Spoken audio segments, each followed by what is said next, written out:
welcome to NewsClick. It's been nearly 3 years now since a popular constituent assembly was elected in the Republic of Nepal. The initial expectations was that a constitution would be written pretty soon, while a national consensus government would shepherd the nation through this process. But unfortunately, there has been a lot of political turmoil. Only recently, a third government was elected to power recently. To discuss the political turmoil in Nepal and the situation there, we have with us Mr. Prashant Jha, correspondent of the Hindu newspaper based in Kathmandu and also a regular columnist of the popular newspaper Nepali Times. Hello Prashant. Thank you. Prashant, this is the third iteration of a government that has been elected to power since the CA elections, and there has been no consensus. What do you think are the major factors that is eluding consensus in Nepal? I think the turning point were the elections, which were held in April 2008. Before the elections, there was political contestation, there were differences, but the Maoists and the other parties were able to work together and were able to draft a peace agreement. What happened after the elections was that the fear and insecurity of the other parties and the arrogance of and ambition of the Maoists ended up breaking the consensus, I think. The calculation of the other parties was that the Maoists would fare a distant third. The Maoists ended up being the largest party and they had almost double the seats. They had more seats than NC and UML put together. This led to insecurity that the Maoists would end up consolidating power and this would be irreversible, which basically I think broke the consensus. On the Maoist side, you had certain missteps, I think, which went beyond the mandate and the unwritten agreements that they had drafted and signed up to before the elections. So, just to reiterate a few instances, the Maoists had, sources tell us, had promised Girija Prasad Koirala the presidency. They ended up not giving it to the NC and backing another candidate. That led to a lot of trust deficit between the NC and the Maoists. NC then, in turn, did not leave space for the Maoists till 4 months after the elections. So it was only in August that GP Koirala finally gave way to Prachand. That made Maoists feel that these guys would never give us power. The Congress then asked for defense ministry. The Maoists did not give the defense ministry and kept the defense ministry with themselves. So I'm just highlighting these details to illustrate that the two key actors of the peace process who conceptualized the 12-point agreement, the Nepali Congress and the Maoists, fell out.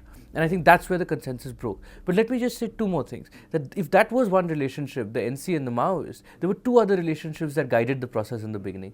The Nepal Army-Maoist relationship, which was not one of cooperation, but it was not one of confrontation in the earlier years of the peace process. But when the Maoists came into power, they took certain steps which the army thought was hostile to its interests. And when they tried to dismiss the army chief bounced back and politically mobilized other parties, and the relationship between Maoists and India. So these three relationships have deteriorated and have led to the collapse of consensus. The interesting part is that these were during the initial days after the formation of the CA. One expected that because this process was getting elongated, political logic would force these forces to come to a cementing bond, and then consensus would happen then. But that never happened, right? I think one other factor that happened after the elections was that what bonded all these parties was the fear of a common enemy, which was the monarchy. After the elections, the monarchy was abolished, and then these parties began to see each other as the enemy or as the political rival and as the force which had to be competed with for space on the ground. So I think ironically the abolition of the monarchy led to the collapse of the consensus. Having said that, I mean the past 6 or 7 months has been a series of rounds of farcical contestation for the post of the PM, and then there was no PM who could be elected. But only of late you had Jhananath Kanal of the UML being elected as the PM with the support of the Maoists. Some say there is some kind of ideological cohesion in this arrangement and possibly this could last. What do you think would happen? The problem with this alliance, this alliance I think is good news because it has broken the stagnation of the past 7 months that you mentioned. But the problem with this alliance is that both the UML and to a lesser extent the Maoists are no longer coherent parties. There is a lot of internal dissension within the UML. The UML is torn between its radical communist roots and a faction which has taken a very strong rightward tilt. I mean, I will not even say that they've gone towards liberal democracy, but it's a very strong rightward tilt, which a faction that's headed by KP Oli and which Madhav Nepal has also supported in the past. Now, this is a government, this is the same party that till 6 months ago, that till before Jharnath Kharan was sworn in, was leading the anti-Maoist coalition, and today is the same party that is now in alliance with the Maoists. So, Jharnath Khanal's space to maneuver, to implement the deal that he has signed with the Maoists, to push a certain ideological agenda, as you put it, is very limited because there are dissensions within his own party, and which is why there is no cabinet till now. So, while it's good news, I think that he'll have a very tough time reconciling the interests of this faction within UML with the demands that the Maoists will be making on him. And how he does that will determine the composition, the character and the stability of this government. How about the constitution writing process in itself? Has the CA managed to iron out certain differences that have bedeviled a common understanding on various issues between these various parties, specifically the major party, that is the UML, the Maoists and the Nepali Congress, and on key issues such as federalism or the nature of government that will be formed? Has there been some progress in these areas? I think there has been a lot of progress on constitution writing. There were 11 committees. All 11 committees have submitted their draft. There are disputes within these committees, but now the reports are with the Constitutional Committee, and the Constitutional Committee has to reconcile these differences and prepare an integrated draft. After which the lawmakers will go back to the people, and based on public consultations, they will prepare a new draft. There has been a convergence on many issues, but as you said, I think you pointed rightly to the two major issues, and there is no convergence yet on the two major issues. On nature of governance, the Maoists are asking for a directly elected president. The Nepali Congress wants to stick to a Westminster parliamentary system. There is a minority view within the Nepali Congress led by the more progressive element, people like Pradeep Giri, Gagan Thapa, who is saying that a directly elected head of government is essential for stability. Some discussions in Kathmandu among political leaders is in favor of a semi-presidential system, the French model, where the president could be directly elected by the people, but there is a strong parliament when the prime minister is elected by the parliament. So, there could be possible compromises, but the discussions haven't got till there. On federalism, again, the committee has decided that identity and capability, this would be the two criteria to determine the nature of the states. There has also been a lot of discussion on the powers that will be given to the states, but the nature of federalism, the boundaries of the state, and the names to be given to the states, and who would be elected as chief minister, for example, in the state, where Maoists are saying that the dominant community there should have prior rights, agra adhikar, that's the term they're using, and the other parties are saying that it should be based largely on individual rights and not on group rights. Those are key differences that still persist.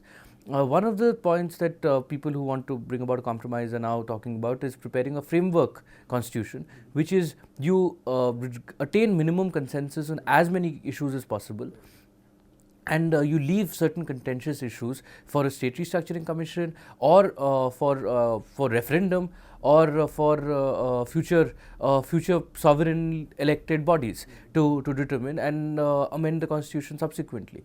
But just get what you can get right now, and but I don't know whether that will be feasible. There will be forces which will oppose it. People in Tarai, for example, may see it as a sellout and say that you have postponed federalism, which is what we really want.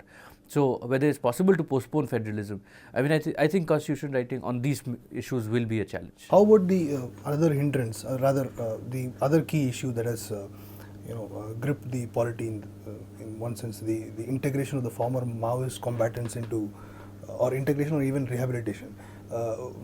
Has there been some agreement on this issue among these parties? One of the provisions there is that the Maoists could constitute a separate security force, the combatants, or there could be a one force which consists of Maoist combatants as well as combatants from as well as personnel from other security organs to create a mixed force. But there is already opposition to that because people in NC and the army feel that this would lead to the creation of a parallel force and the Maoists would retain their strength. The problem with integration is threefold: the nature, the modality and the timing. Let's begin with the timing. The Maoists are saying that constitution writing and integration has to proceed simultaneously. And power structure. All these three things are linked. Give us a share in the power structure. Give us guarantees that the constitution will be drafted, and we will move on integration. The other side is saying integration first. You first give up your coercive apparatus, or only then will we either give you a share in the power structure or right. The constitution writing is not possible before, if one party still has its fighting force. Modality, where the Maoists have presented 4 models. One model is merger of the PLA and the NA to create a new national army. The other parties say no way, Nepal army is the national army, you guys are just combatants. The second model that the Maoists have presented is unit-wise entry into the Nepal army, where based on certain standard norms, which will be decided by the special committee which has been set up to take this matter forward. The other parties say that it will not, the entry of combatants will not be unit wise, but it will be based on individual norms. So individual combatants of the Maoist army who pass the standard norms already set by the Nepal army can be recruited. The Maoists have rejected that. The third model that the Maoists present is this of a separate force, which, as I earlier said, there's fear that will be a parallel force, and then there's this mixed force idea. So, that the nature, the modality, and the timing, all three remain contentious, but it's quite clear that till there is a broader deal on integration, the constitution cannot be written. The UNMISS, the United Nations monitoring force that actually brokered the peace agreement in some sense, it's no longer in Nepal now. Its term actually expired. Do you think the leaving of the UNMISS from the country would actually affect the settling of this question in particular, the integration or the rehabilitation of former Maoist combatants? Just one clarification: it's the United Nations mission in Nepal's term expired in January 2008, and it was extended 7 times. The government this time chose not to request the Security Council to extend it. Now, the UNMISS mandate was very limited. All UNMISS was doing was monitoring the management of both the Nepal army and the PLA. The chain of command of the Nepal army and the PLA was in the hands of the respective leadership. But UNMISS, when UNMISS exit did not lead to a collapse of the process. But some of us had been arguing that it was important for UNMISS to stay on because UNMISS played a symbolic role as well. It was a symbolic deterrent against the large-scale resumption of violence. It kept all the parties locked into the peace agreement, and it was an important pillar of the peace process. I think that if UNMISS had stayed on, it could have played a major role, both symbolically as well as in providing technical expertise in this process of integration and rehabilitation. Integration is not a completely new thing. This has happened in many countries across the world, and UN has a degree of international experience that I think some of us or within Nepal may lack. And till this process had completely wrapped up, I think it would have been best if UNMISS stayed on. But a range of factors, both domestically and internationally, where sections in Delhi also did not want a UN presence in the neighborhood for such a long time, all of it came together, and UNMISS was not taken. Let's talk about that issue, the elephant in the room. That's the role of India in this whole process, in the political processes in Nepal. What do you think has been India's contribution to this whole process post the formation of the Constituent Assembly? Can you tell us in brief the way the Indian government or the Indian embassy has acted in this whole process? I will say that India did play a constructive role pre the formation of the Constituent Assembly, but I think that India has played a destabilizing, a counterproductive, and even a I would go to the extent of saying destructive role after that. India, to give it credit, India did accept the formation of the Maoist-led government. It gave the red carpet treatment to Prashant, but the problem, I think, has been that the trust deficit between India and the Maoists has grew exponentially during the duration of the Prashant government, especially in its later months.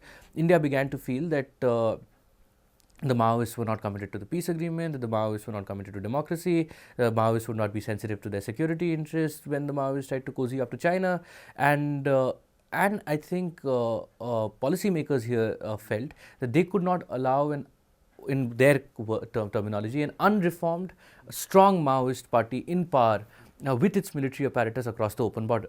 So since, and when the Maoists tried to dismiss the army chief, I think India invested a lot of political capital in getting all the other forces to oppose it and destabilizing the Prachand government.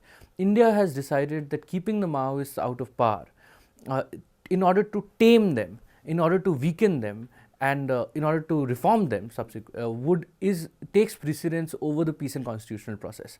Now we have been critical of that because we believe that the Maoists are the largest elected party, and giving them space in the past structure is the way to reform them. Yeah, I mean there are problems with the Maoist party. You know, they still have there is still a degree of violence and intimidation, and it's important to challenge that. But the way to do it is not to force them out of the political structure, and then you put a gun on somebody and say, now you surrender your source of power. Now you give us this. The guy is insecure, right? This is in one way dishonoring the mandate that the. It's dishonoring the mandate. In principle, it's dishonoring the mandate, which is a problem. And which goes against democratic precepts that India claims to be standing for. Diplomatically, I think the Indian intervention goes against any norms of diplomacy and interstate relations. The way they've tried to mobilize and micromanage politics. Tactically, I don't think this is the best way to get the Maoists back on board. And this in the Indian strategy of the past 2 years has only strengthened the dogmatic faction within the Maoists, who keep saying that bourgeois democracy is a sham and Indian expansionism is the main problem. And I think that the Indian actions have contributed to that. I don't want to say that this is not to say that India does not have a role in Nepal. India has a role. Each political actor looks for Indian role. I mean, the Maoists were very happy with Indian role when India helped facilitate the 12-point agreement. So India has a role, but it has to be more constructive. And I think there has to be a rethink here. As a journalist, you must be meeting a lot of people in Nepal. I remember I met quite a few people in Nepal just before the Constituent Assembly was convened, and there was a lot of hope, excitement about this whole process. But a lot of water has flown down the bridge now. Are the people still patient about this whole process? What's their perception of how the politicians have performed these past 2.5 years? I think there is a very high degree of apathy. People are just apathetic and disillusioned. I think that there's just to a large extent they've lost faith in the change of 2006 and the election and euphoria that you were referring to. Now there is a feeling that all the politicians are the same, and they are again looting the state, and they're not committed to bringing about the real transformation and radical change that they had promised. And the day-to-day living is something that citizens really are concerned about more than drafting this constitution. I think on that the governance indicators have been so abysmal. The 14-hour power cuts in Kathmandu every day. Law and order situation in the Tara is is problematic. There are every day 1,000 people leave the country in search of jobs. There is massive outmigration, and remittance is the only thing that's sustaining the economy. There's very little employment generation within the country. So coupled with these day-to-day challenges that people are facing, and the inflation is soaring, coupled with these day-to-day challenges that people are facing in their lives, then you have the larger questions where they can see that the politicians are not getting their act together, and that consensual spirit is not coming back, which is necessary to institute the changes that happened in 2006 and then move forward towards what the Maoists call, and which many agree is the main priority now, which is an economic revolution of sorts. And then they can see that so I think there's a very high degree of apathy. Thank you, Prashant, for explaining the political situation in Nepal today. As you said, the people are getting frustrated, and that's reflected in the way politicians are getting slapped and shoes are being thrown at them in public meetings and so on and so forth. We'll keep calling you again because the constitution writing process is still on, and maybe you can keep telling us about the situation in Nepal now and then. Thank you so much. Thank you. Thank you.